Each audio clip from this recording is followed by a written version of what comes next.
Yang harus dilakukan adalah seperti yang dilakukan ketika era Bung Karno pada waktu itu, Ali Sastroamidjojo. Apa yang dikerjakan? Merangkul semua, membawa apa yang menjadi agenda selatan-selatan, bukan menceritakan agenda kita. Semua orang bisa baca di Google tentang apa yang kita kerjakan. Tapi kalau kita menjangkau pemimpin-pemimpin selatan-selatan dan presiden menjadi panglima diplomasi, bukan sekedar hadir di forum-forum menjadi salah satu penonton, salah satu hadirin, tapi datang ke sana membawa ini agenda selatan-selatan. Apa misalnya? Kita berhadapan dengan climate crisis, yang biaya untuk menghadapi climate crisis itu tinggi sekali. Dan ketika kita bicara dengan selatan-selatan, yuk kita bicara dengan utara, bagaimana membiayai climate crisis sebagai satu kesatuan. Indonesia jadi pemimpin selatan-selatan. Ketika bicara bahwa Indonesia hanya penonton dan bukan pemain utama dalam hubungan luar negeri, Anies hanya berbicara kosong, tanpa memberikan bukti atau parameter yang bisa dijadikan dasar argumentasinya. Bicara kosong bisa dilakukan siapapun, dan biasanya bicara kosong jika kemudian tidak dibenturkan oleh kondisi nyata dapat terjebak pada penyesatan opini atau persepsi.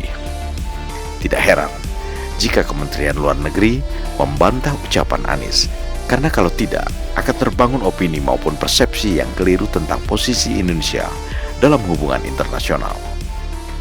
Dalam hampir 10 tahun terakhir, rekam jejak diplomasi Indonesia dirasakan di kawasan dan dunia. Lowy Institute misalnya menyebut Indonesia sebagai middle power in Asia dengan diplomatic influence dan comprehensive power yang terus meningkat. Dan diplomasi Indonesia memiliki pengaruh tertinggi di Asia Tenggara tahun 2023. Chatham House menyebut Indonesia sebagai kekuatan penyeimbang penting di Asia. Kepemimpinan Indonesia juga diakui dunia, termasuk dalam menavigasi ASEAN selama keketuaan Indonesia. Salah satu penulis di Straits Times tanggal 1 Januari lalu menyampaikan antara lain, keketuaan Indonesia di ASEAN tahun 2023 sangat menonjol karena mampu menavigasi ASEAN melewati landscape geopolitik yang penuh tantangan. Kepemimpinan Indonesia di kawasan sangat berperan untuk mencegah balkanisasi ASEAN sebagai sebuah organisasi kawasan.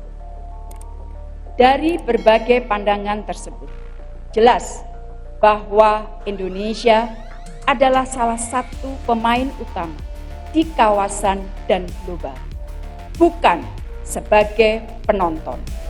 Dari penjelasan Menlu, Anies kurang memahami kondisi real posisi Indonesia dalam hubungan regional maupun multiregional. Padahal, banyak isu hubungan internasional yang bisa dijadikan landasan untuk membangun argumen atau gagasan bagaimana posisi Indonesia ke depan di kancah dunia. Tapi jika niat debat capres hanya untuk kepentingan asal beda dan menyerang lawan demi elektabilitas sebagaimana dilakukan Anies, maka cukup bicara kosong. Dengan begitu dipastikan semua akan salah. Prabowo Gibran, Men of Our Time.